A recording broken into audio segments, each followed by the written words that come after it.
Oi, gente.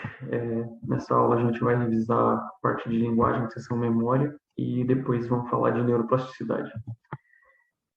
Então, começando ali pelas áreas corticais específicas que a gente tem, elas são divididas em três, basicamente, que é a área sensorial primária, que vai receber os impulsos ali da periferia, dos sentidos que a gente tem, vai mandar essas informações para as áreas secundárias, que vão integrar e dar significado aos sinais que a gente recebe. E a gente vai ter áreas associativas, que vão fazer a integração entre essas diversas áreas. Então, para dar um exemplo, para tentar ficar mais claro, pegando o sistema visual, né, que é um sentido que a gente tem. Ali da retina vão sair neurônios, através do nervo óptico, que vão ir em direção ao córtex cerebral, lá no córtex occipital. Eles vão inervar a área sensorial primária, ali do córtex. Então, essa área primária vai ser responsável por receber a informação que está vindo da retina e formar a imagem que a gente está vendo através do sentido da visão. Porém, sem interpretação daquilo, sem entendimento do que a gente está vendo. Apenas as cores e as especificidades que uma imagem tem. Essas áreas sensoriais primárias vão mandar essa imagem que foi formada ali no córtex para as áreas sensoriais secundárias, e essas áreas sensoriais secundárias vão fazer a integração da informação e vão dar significado aos sinais recebidos dessas áreas primárias. Já as áreas associativas vão fazer a integração através daquilo que a gente está vendo e de outras coisas também que a gente está sentindo que vão dar um significado para aquilo. Então, a nossa memória vai influenciar os conhecimentos prévios que a gente tem. As áreas associativas têm essa função de formar esses pensamentos mais complexos a partir desses sentidos que a gente tem. As principais áreas associativas, apesar de a gente ter bastante, a gente foca nessa área de Wernicke, ou Wernicke, e a área de Broca. E tem a área do giro angular também, mas as principais é Wernicke e Broca. A área de Wernicke, que fica aqui nessa divisão entre o córtex parietal e temporal, ela é responsável pela formação mental dos pensamentos. Então, é uma função intelectual superior. E ela está muito ligada à compreensão da linguagem. Ou seja, quando você recebe o estímulo da linguagem, é a área de Wernicke que vai trabalhar para entender esses sinais que estão sendo passados através dos códigos. Já a área de Broca, que está aqui no córtex frontal, ela é responsável pelos padrões motores, ou seja, pelo controle motor da vocalização. E a área do giro angular, que está aqui também, próximo da área de Wernicke, ela faz o processamento inicial da linguagem visual, ou seja, quando a gente está lendo a linguagem. A linguagem ela é feita através de códigos, então é tanto a fala, a escrita ou gestos, ou seja, toda a forma que a gente utiliza para ter comunicação, para passar uma informação de uma pessoa para outra. Como eu tinha dito, as áreas principais envolvidas na interpretação da linguagem são a área de Broca e de Wernicke, então essa de Broca que está no giro frontal inferior, e aí é o centro articulatório sintático. E a área posterior, que está lá no giro temporal superior, e inclui ali o giro angular, é o centro léxico semântico. E a gente vai ter o fascículo arqueado, que é a estrutura responsável por fazer a ligação entre essas duas áreas, a área de Broca e a área de Wernicke. Falando das afasias. Afasia é quando a gente tem uma lesão em uma dessas áreas. Então, a afasia de Broca, a gente tem que relacionar com a função da área de Broca. Quando tem uma destruição ali das células, geralmente o que causa isso é AVC, a clínica do paciente vai ser de uma afasia motora, ou seja, ele continua entendendo o que ele está ouvindo ou o que ele está lendo, mas ele não vai conseguir falar direito. Tipo, ele vai pensar certo o que ele quer falar, mas não vai sair o que ele quer dizer. Então, isso é uma forma também de diferenciar, através da clínica do paciente, o local da lesão no cérebro. Já a afasia de Wernicke, o paciente vai estar articulando normalmente, ele vai estar falando um discurso fluente, mas é totalmente sem sentido, porque a área de Wernicke não está conseguindo formar os pensamentos corretos. Então, geralmente, o paciente com Wernicke é um paciente que, por exemplo, o médico vai perguntar alguma coisa qualquer para ele, por exemplo, como você tem se sentido hoje, e ele vai responder algo totalmente aleatório, de forma fluente. Mas, por exemplo, ele vai falar, está chovendo muito hoje, para responder como ele está se sentindo. Ele vai falar certo, as palavras vão sair bem articuladas, mas vai ser totalmente sem sentido porque a área de Wernicke não está funcionando. Ele não está conseguindo formar os pensamentos de maneira adequada. E ele não percebe que ele está falando algo sem sentido. E a afasia de condução é quando a gente tem a lesão ali do complexo arqueado, que faz o ligamento interno de Broca e de Wernicke. E daí, como a gente tem essa perda da comunicação, a área de Wernicke e a área de Broca estão sem lesão. Então, tanto a compreensão quanto a fala vão ser normais, mas a gente vai ter uma dificuldade na repetição de palavras. Então, se eu peço para o paciente repetir o que eu estou falando, ele não vai conseguir, porque a área de Wernicke vai conseguir fazer a interpretação, mas quando ela vai mandar para a área de Broca realizar a ação motora da fala, eu não vou ter a comunicação. Então, o paciente não consegue repetir o que eu estou falando. Ele consegue emitir apenas os pensamentos que ele forma a partir do próprio pensamento dele, mas não daquilo que eu estou passando para ele. É o conceito de atenção. Então, é um estado em que há o processamento simultâneo de informações de fontes distintas. Então, basicamente, é o conceito que a gente entende mesmo como manter a atenção. É a habilidade de manter a concentração em algo. Então, a gente usa várias partes do córtex para conseguir manter um estado de atenção. Entre elas, a gente tem o córtex pré-frontal, o corpo estriado, que é o núcleo caudado mais hipotâmico. Não sei se vocês já chegaram na parte de neuronato dos núcleos da base, mas a gente tem o núcleo caudado e o hipotâmico, que juntos formam o corpo estriado. Eles estão responsáveis, além de outras funções, por manter a atenção. E o tálamo também está envolvido, e o córtex cingulado. Isso é uma alça por quê? Porque aí o estímulo sai do córtex, passa pelos núcleos da base, vai para o tálamo e depois volta para o córtex. Então, é uma rede fechada. A memória, ela é a habilidade de capturar externamente e internamente as informações e armazená-las e reconstruí-las. Então, a gente o tempo inteiro está recebendo informação, está recebendo aferências, estímulos de fora, mas nem tudo vai ficar guardado na nossa mente.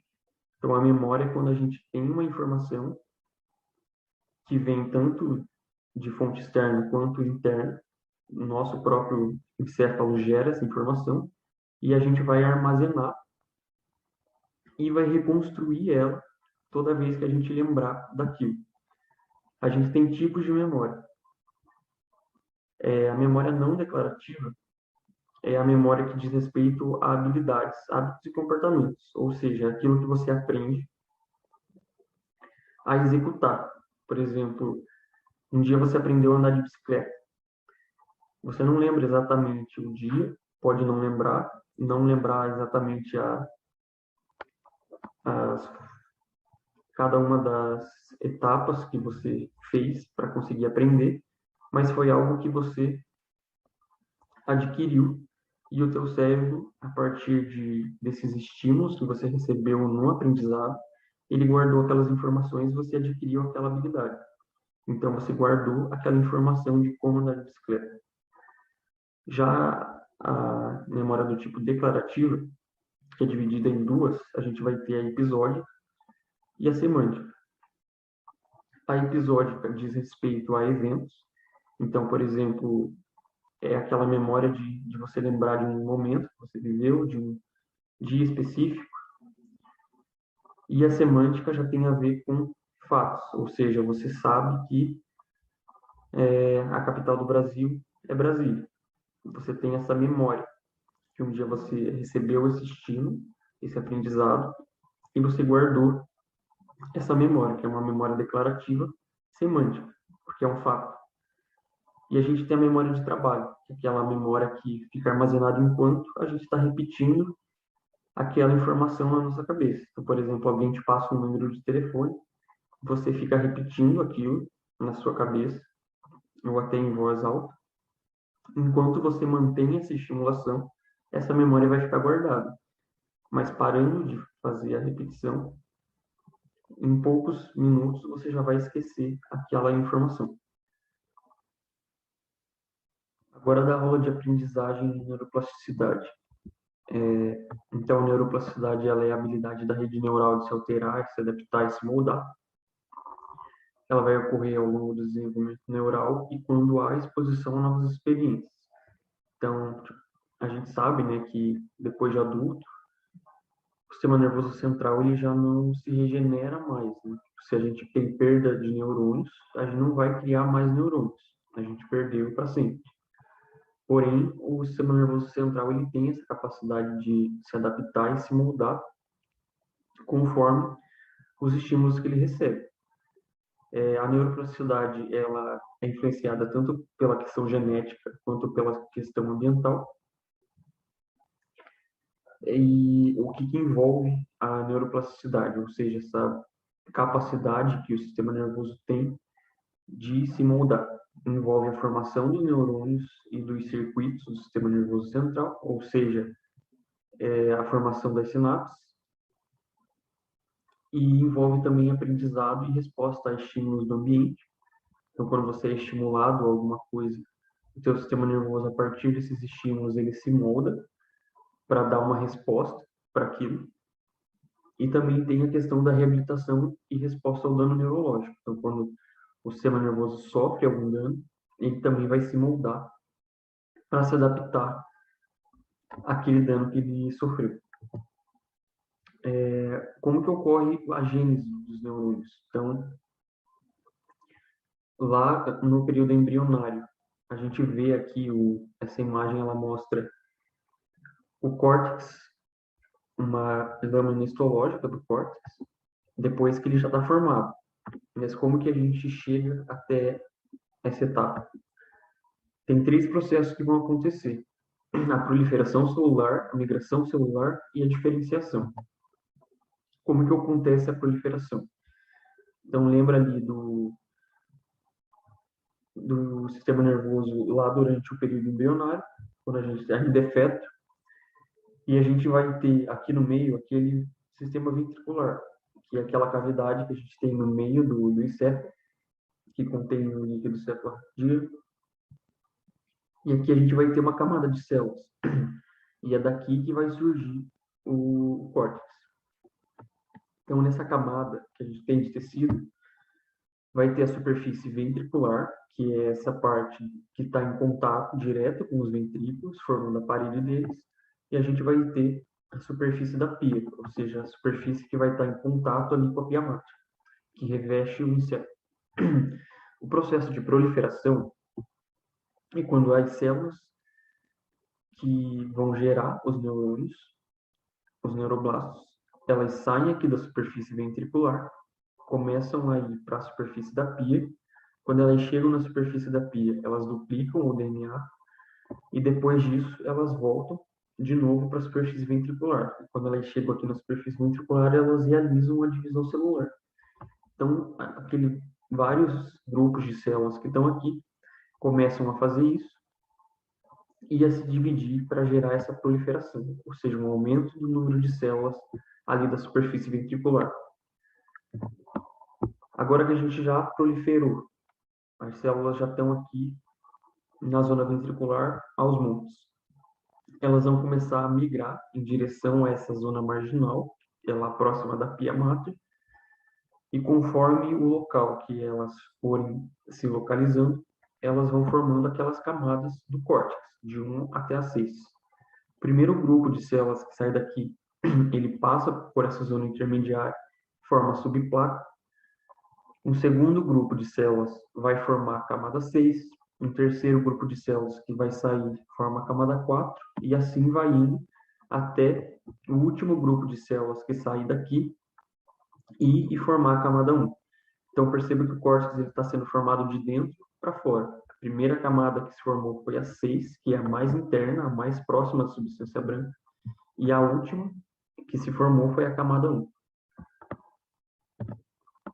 A gente teve a proliferação, teve a migração, e agora a gente vai ter a diferenciação. Lembra que eu tinha dito que as células que fazem aquele processo ainda não são neurônios.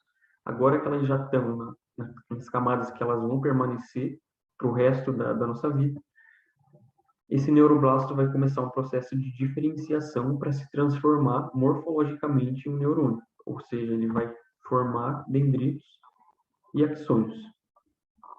A parte da célula que vai formar dendrito e a parte que vai formar axônio, ela depende da concentração dessa semaforina 3A. Então, onde tem uma alta concentração de semaforina 3A, a gente vai ter a formação dos dendritos. Onde a gente tem baixa concentração de semaforina 3A, se forma um axônio.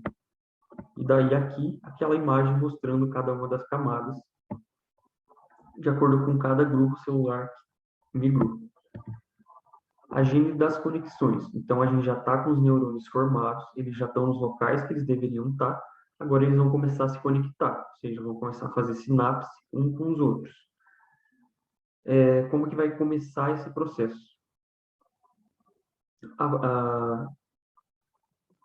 Aquelas células que estão ali, elas vão estender um processo chamado neurito, que é tipo um prolongamento da célula. Esse neurito, a ponta dele, vai ser chamada de cone de crescimento, que é o que vai ir guiando o caminho do axônio até chegar na outra célula para formar a sinapse. Então, aqui, como está escrito, o cone de crescimento é especializado na identificação do caminho apropriado para o neurito ir se alongando e formando o axônio. Dentro disso, a gente vai ter 3 processos que acontecem: a seleção da via, a seleção do alvo e a seleção do endereço. De uma forma geral, como que eu gosto de usar exemplo para ficar mais claro essa parte. A via é literalmente o caminho entre o neurônio lá do córtex até o objetivo final dele, seja onde for. Então, pegando de novo o exemplo do sistema visual, que é da retina até o córtex visual lá no córtex occipital. A gente vai ter uma via, que é da retina, que vai passar pelo trato óptico, e depois tálamo, córtex. Então, essa é a seleção da via, o caminho propriamente dito que os neurônios vão fazer. A seleção do alvo. Lembra que o tálamo ele é uma porta de entrada para o córtex, ou seja, tudo que está indo para o córtex cerebral vai passar primeiro pelo tálamo. E o tálamo ele é dividido em núcleos. Cada núcleo vai receber um grupo de células especializado em uma função. Então, aqueles neurônios que estão saindo da retina, eles vão chegar no tálamo e vão inervar uma parte específica, um núcleo específico do tálamo. Essa é a seleção do alvo, o alvo no tálamo. E depois que passa pelo tálamo, esses neurônios vão se dirigir para o córtex. E essa seria a seleção do endereço, ou seja, em qual local do córtex os neurônios vão se ligar. E como que vai acontecer a formação das sinapses propriamente ditas? Ou seja, quando tem a liberação do neurotransmissor e esse neurotransmissor vai se ligar no seu receptor. Então, falando especificamente aqui da placa motora, que é quando o axônio do neurônio faz uma conexão com o músculo. Aqui a gente tem representado essa membrana da célula muscular. E aqui a gente tem o cone de crescimento, que é a pontinha do axônio. O axônio é informação, ainda não é um axônio maduro. Esse cone de crescimento, ele vai liberar essa proteína chamada agrina. A agrina vai ser liberada aqui e ela vai se ligar nesse receptor chamado MUSC, que está na membrana da célula muscular. A partir do momento que tem essa ligação, a gente vai ativar essa proteína chamada rapsina, e a rapsina vai fazer com que os receptores pós-sinápticos de acetilcolina se reúnam ali na membrana da célula muscular e fiquem disponíveis para se ligar na acetilcolina. Então, aqui, lembra que o neurônio vai produzir acetilcolina, vai armazenar ela em vesículas, e quando acontecer aquela despolarização, vai ter a entrada do cálcio, o cálcio vai estimular a liberação dessas vesículas contendo o neurotransmissor aqui na placa motora, daí elas vão se ligar no receptor de acetilcolina que veio para a membrana, e a gente vai ter a sinapse. A teoria de Hebb, que está dentro desse conceito de plasticidade sináptica, ou seja, a partir dos estímulos que a gente recebe, o nosso sistema neural ele vai se remodelando para que as respostas sejam mais eficientes. Então, o que é essa teoria de Hebb? Hebb diz que neurônios que disparam juntos vão se conectar a outros grupos de neurônios iguais, aos mesmos grupos de neurônios. E neurônios que disparam fora de sincronia vão perder conexão. Então, essa imagem aqui, apesar de ser meio confusa de entender, ela mostra bem como está acontecendo isso. Então, aqui em azul eu tenho um grupo de neurônios. Perceba que ele está disparando e quando ele dispara, esse neurônio está fazendo conexão com esse grupo celular aqui e esse neurônio está fazendo conexão com esse grupo, mas com esse grupo também. Mas você percebe que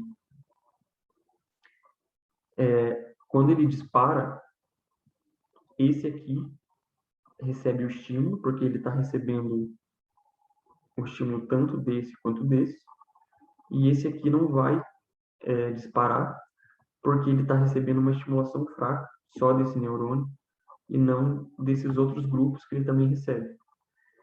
Então, essa plasticidade, essa modificação que vai acontecer, vai fazer com que esse neurônio aqui perca a conexão que ele tinha com esse grupo, porque eles não estão disparando no mesmo momento.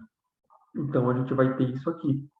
Como esses dois neurônios estão disparando juntos ao mesmo tempo em que esse neurônio dispara, eles vão manter conexões só com esse neurônio. E a mesma coisa, esse grupo em vermelho. Ele está disparando aqui e só esse grupo de células está disparando ao mesmo tempo.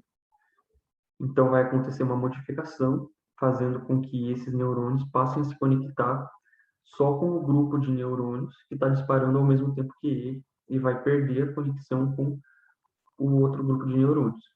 Então, isso é a teoria de Hebb, que neurônios que disparam ao mesmo tempo vão se conectar uns aos outros, os que disparam em momentos separados vão se desconectar. Isso é um refinamento dessas ligações sinápticas que a gente tem no nosso corpo. E a gente também faz eliminação de células e de sinapses, que também está envolvida nesse processo de refinamento. Então, ao longo do nosso desenvolvimento embrionário, quando a gente é criança, se criam várias conexões, porque a gente está recebendo um monte de estímulo, um monte de aprendizado, então vão sendo formados milhares de células, milhares de sinapses, e conforme a gente vai crescendo, isso vai sendo refinado. Então, as células vão sendo retiradas, sinapses vão sendo desfeitas. E esse refinamento ele é feito através dessa redução em larga escala do número dos neurônios que foram formados e das sinapses. Então, vai acontecer uma morte celular por competição por fatores tróficos. Então, o corpo ele vai disponibilizar menos fator trófico, ou seja, fator de crescimento, do que é o necessário para a quantidade de neurônios que a gente tem lá na infância, lá no período embrionário. Então, vão ficar apenas alguns grupos. Então, esse processo de formação vai sendo refinado. Relacionando a neuroplasticidade com o processo de aprendizado. Então, a partir dos estímulos que a gente vai recebendo ao longo da nossa vida, a gente vai moldando esses circuitos neurais e formando memória e aprendizado. Lembra que eu tinha dito que um tipo de memória lá era aprender a andar de bicicleta? Isso é um estímulo. A gente formou a memória, porque a memória nada mais é do que você estimular um grupo de células a ficar fazendo sinapse daquela informação que você está recebendo. E aquilo vai se consolidando. Quanto mais sinapse você faz daquele aprendizado que você recebeu, mais fácil fica de fazer a sinapse, mais consolidado fica aquele conhecimento. E isso vem através de estímulo. Então, esse estímulo pode ser um estudo, um treino, uma leitura, repetição de atividade. Quanto mais você faz, mais você estimula aquela sinapse responsável por aquele processo, mais você consolida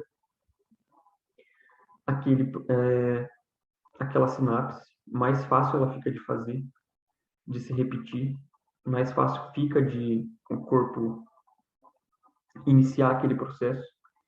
Então, quando você estuda um assunto pela primeira vez, você tem uma dificuldade de lembrar. Quando você estuda uma segunda vez, você está reforçando aquela sinapse que foi feita lá atrás, quando você estudou pela primeira vez. Cada vez que você faz esse estímulo, o corpo vai intensificando esses processos químicos que estão acontecendo ali. E aquela sinapse responsável por aquele processo de aprendizado, ele fica facilitado, vai acontecer cada vez de forma mais fácil. E a gente vai ter dois tipos de respostas, a depender dessa intensidade do estímulo. Então, quando a gente tem um estímulo positivo, a gente vai ter o que se chama de potencialização a longo prazo, que é o LTP. E quando a gente tem um estímulo que é fraco ou que ocorre em um espaço de tempo muito demorado, então, por exemplo, vamos dizer que você estudou uma coisa hoje e você vai estudar essa coisa de novo daqui a 5 anos, praticamente como se você estivesse vendo pela primeira vez de novo. Está muito espaçado no tempo. É um estímulo fraco e um estímulo que demora muito, que não está sendo repetido com frequência. Então, vai gerar uma depressão a longo prazo. Como é que acontece essa potencialização de longa duração? Quanto mais estímulo, mais amplificado vai ser a resposta. E como que isso vai acontecer? Então, a gente tem o axônio, que é responsável por liberar o estímulo, liberar o sinal. A gente tem o dendrito, que é responsável por receber o sinal. Um grupo de neurônios aqui que está sendo estimulado por aquela atividade que você está fazendo, ele vai começar a, a liberar cálcio. Quando ele libera cálcio, porque está sendo estimulado, esse cálcio vai entrar no dendrito e ele vai fazer com que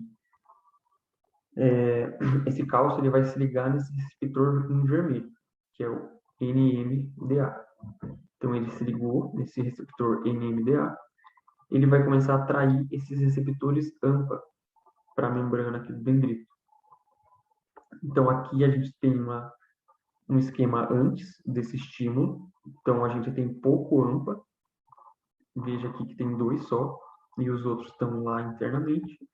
Quando a gente tem o estímulo, o axônio vai liberar o cálcio vai se ligar no NMDA, que vai fazer com que esses receptores AMPA cheguem até a membrana, e daí aqui, pós a estimulação, a gente vai ter muito AMPA na membrana, fazendo com que fique estimulado, que fique potencializado, e isso é de longa duração. Quando acontecer o estímulo de novo, vai ficar muito mais fácil de acontecer por conta de mais receptores ali, vai ficar mais fácil de eu ter aquela transmissão.